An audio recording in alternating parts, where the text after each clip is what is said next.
Imagine, you're a teenager back in 1990, MTV's blasting in your room, and suddenly you see a familiar face on the screen. Not a rock star, but a missing kid from your town. That's what happened for families across America with Soul Asylum's Runaway Train video. It featured real missing children, including tonight's subject, Andrea Durham.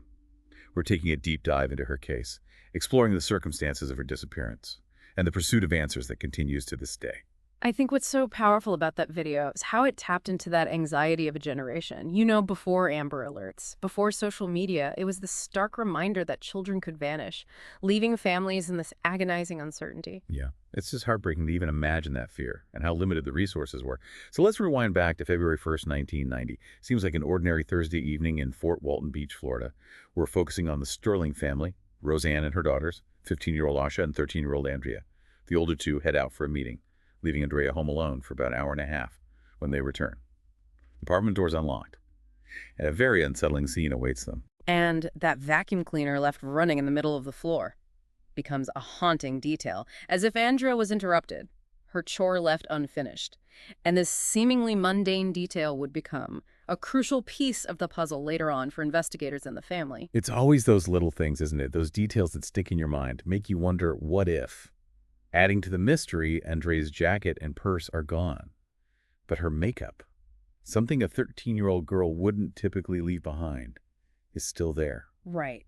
And it's that kind of inconsistency that casts doubt on the initial assumption that maybe Andrea ran away. Remember, this is a time when teenagers who went missing were often dismissed as runaways, especially if there was any hint of trouble at home or school. Right. And in Andrea's case, there were a few things that might point in that direction. She had just started at a new school that day, and she was on probation for being a lookout in a theft incident. Yeah, so it's easy to see why investigators might have initially leaned towards that runaway theory. But Asha, Andrea's sister, knew that her sister wouldn't just disappear. She described Andrea as skittish, someone who wouldn't even go to the bathroom alone at night. Running away just didn't fit her personality. So if Andrea didn't run away, what happened? The lack of evidence at the scene is baffling. No signs of forced entry, no witnesses. And of course, this is long before DNA technology or widespread security cameras. It's just a chilling reminder of how challenging it was to investigate these cases back in the pre-internet era. No Amber Alerts, no social media to quickly spread information, no easy way to access national databases for potential matches. Makes you wonder how many cases could have been solved sooner with the technology that we have available today. But even with those limitations, the family didn't give up. They launched a tireless campaign, distributing flyers, appearing on TV, even writing letters to the local newspaper. Roseanne, Andrea's mother, later remarried to a man who had run away as a teenager and returned home after 20 years. So she clung to that hope, that Andrea might do the same. That's both hopeful and heartbreaking in a way, It highlights those emotions families grapple with in these situations, the need to believe their loved one is still out there, but coupled with that agonizing reality that sometimes people just vanish. And sadly, in Andrea's case, that hope began to fade as the years went by. But even as the trail grew cold, a glimmer of possibility emerged in 1998, 8 years after Andrea's disappearance. A Florida Department of Law Enforcement agent named Dennis Haley was investigating a convicted murderer named Mark Ree. And here's where it gets interesting. During their conversations, Ree brought up Andrea's case completely unprompted. Now, Mark Ree was no ordinary criminal. He was serving multiple life sentences for brutal crimes. So when he mentioned Andrea, it sent chills down Agent Haley's spine. It's like something out of a true crime novel. You have this hardened criminal, locked away for life, and suddenly he's bringing up this missing teenager's case out of the blue. What was Ree's angle? Was he trying to mislead investigators, or is there something more to it? That's the million-dollar question. And unfortunately, Agent Haley couldn't find a concrete link at the time. But this wouldn't be the last time Mark Ree's name surfaced in connection with Andrea's disappearance. Okay. This is getting really intriguing. We'll have to dive deeper into that connection in part 2 of this deep dive. Stay tuned. As we were talking about Mark Ree, his name would resurface, adding another layer of complexity to this case.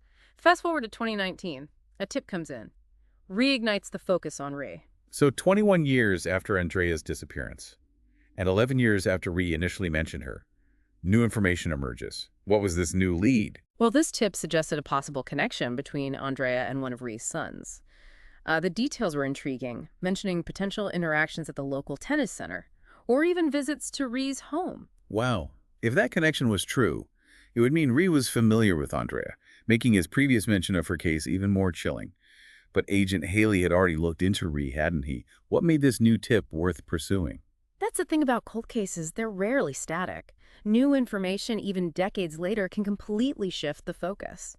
While Agent Haley hadn't found a concrete link years ago, investigator Henderson, who took over the case in 2022, decided to re-examine Rhee's potential involvement, and she confirmed that Rhee could have lived near or traveled through Andrea's area when she vanished.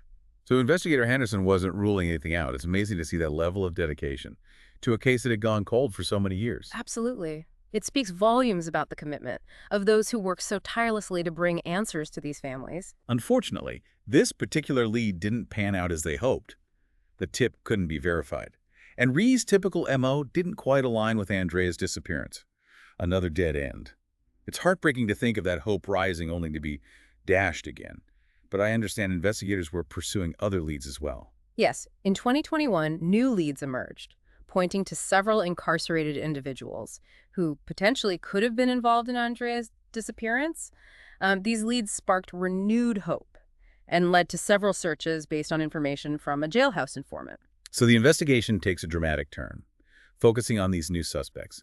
Were they able to uncover anything concrete during those searches? Well, during one of the searches, a glimmer of hope emerged. They found a plain white t-shirt, remarkably similar to the one Andrea was wearing the night she disappeared. It felt like a major breakthrough, until further examination revealed a devastating detail. Don't tell me. The shirt wasn't what it seemed. Sadly, yes. It turned out that the brand and style of the shirt weren't even manufactured until 1998. Years after Andrea vanished, it was a crushing realization, just a stark reminder of that emotional roller coaster these cases entail. Like taking one step forward and two steps back. But amidst these setbacks, there was also new information from an unexpected source. Andrea's childhood friend, Matt. Yeah, Matt reached out to Asha in 2021, revealing that he had spoken to Andrea on the phone, just 30 minutes before Asha and Roseanne returned home that night. So he might have been the last person to actually speak to her. Did he share anything suspicious? Well, he said the conversation was casual, just catching up. But there was one crucial detail he remembered. Andrea had mentioned needing to vacuum. And if we rewind back to that night, the vacuum cleaner was left running in the middle of the floor. Isn't it that seemingly insignificant detail suddenly becomes a potential clue? Exactly. And for Asha, this detail added another layer of intrigue, reinforcing her belief that Andrea was interrupted, perhaps lured out of the apartment by someone she knew. It's like piecing together a puzzle, but with some crucial pieces still missing. So where does the investigation stand today? Are there any active leads being pursued? Well, as of December 2022, Investigator Henderson has been diligently leading the investigation, focusing on those two incarcerated individuals we discussed earlier. She plans to interview them, hoping to glean any information that might shed light on Andrea's disappearance.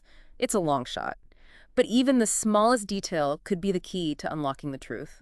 It's incredible that she's still so dedicated to finding answers after all these years. What else is she doing to keep the case moving forward? She's staying in contact with other agencies, particularly in Florida, where unidentified remains are frequently discovered, and she diligently compares those remains to Andrea's dental records, hoping for a match.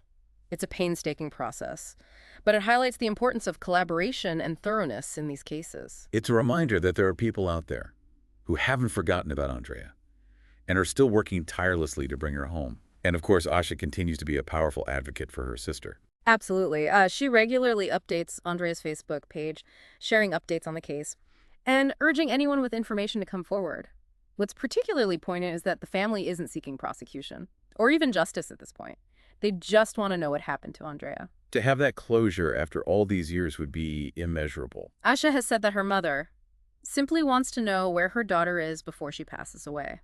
It's a heartbreaking plea that speaks volumes about the enduring pain and longing they've experienced for over 3 decades. After 34 years, Andrea's disappearance remains an unsolved mystery, despite countless leads, extensive searches, and the unwavering dedication of investigators and her family.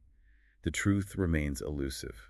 It's a reminder that some cases, even with significant resources and unwavering determination, can remain unsolved. The lack of physical evidence, the passage of time, the ever-shifting landscape of potential suspects create a complex puzzle that may never be fully pieced together. It's a sobering thought.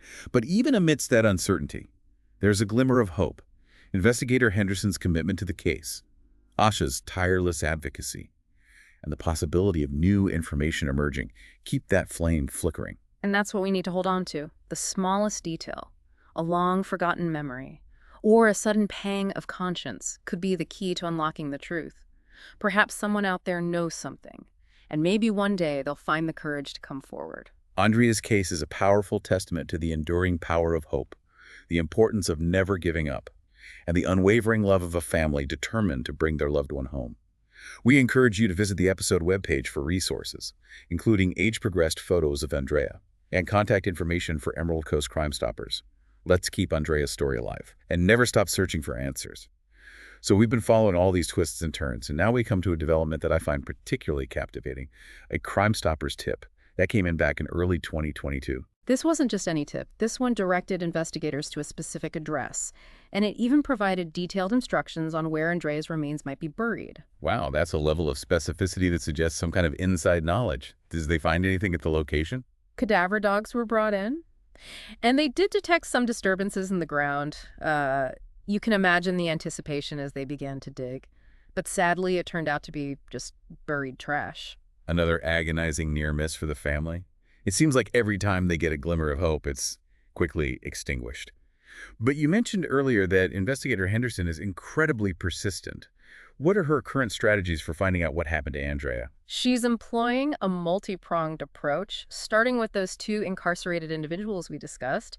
She plans to interview them, hoping to glean any information that might shed light on Andrea's disappearance. It's a long shot, but even the smallest detail could be the key to unlocking the truth. Yeah, it's incredible that she's still so dedicated to finding answers after all these years. What else is she doing to keep this case moving forward? Well, she's also staying in contact with other agencies, particularly in Florida, where unidentified remains are frequently discovered, and she diligently compares those remains to Andrea's dental records, hoping for a match. It's a painstaking process, but it highlights the importance of collaboration and thoroughness in these cases. It's a reminder that there are people out there who haven't forgotten about Andrea and are still working to bring her home. And of course, Aisha continues to be a powerful advocate for her sister. Absolutely. She regularly updates Andrea's Facebook page, shares updates on the case, and urges anyone with information to come forward.